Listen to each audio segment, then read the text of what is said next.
Hello mga kastorya, Kylie Stories po, and welcome ulit sa Tilaw Lukan. Ngayon, nandito tayo sa Shell Select, sa second floor. Nandito tayo sa Wing Master Silog. Alam mo ba mga kastorya, nandito na ang sikat na street food sa Cebu.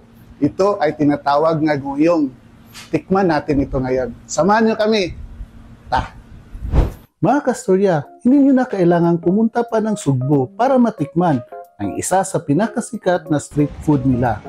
Dahil nandito na yan sa Malaybalay. Dito nyo mismo malasahan ang lamig kaayo nga flavor na hinahanap-hanap sa Cebu. Kaya tara na! Ready na mabubay? Let's go! At ngayon, nandito na tayo sa ating favorite portion. Now, ang tilaw. So ito yung nguyong. Tingnan natin kung ano ang nasa loob nito.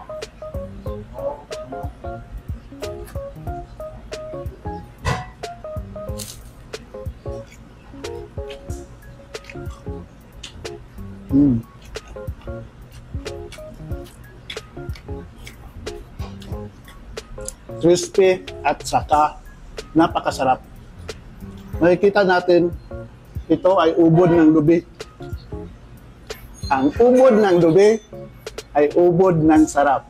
Lamia lagi, askan lamia. Isa ito sa pinakasikat na street food sa Cebu. Mura, malutong at masarap. At healthy pa.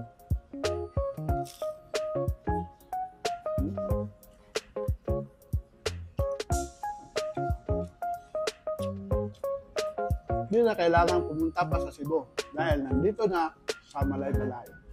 Dito sa Shell Kasisang, sa second floor lang ng kanilang convenience store. Makatikim na ka ng ganito kasarap. At saka yung sauce, malasa at saka medyo maanghang. Ang sarap ng combination.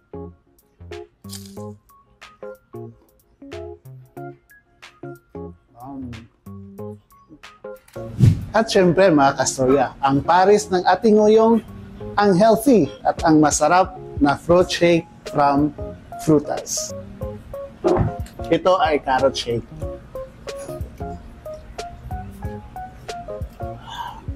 Sarap. Haskang lamia.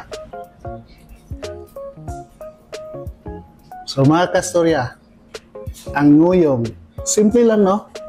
Pero ito ay puno ng kwento at lasa.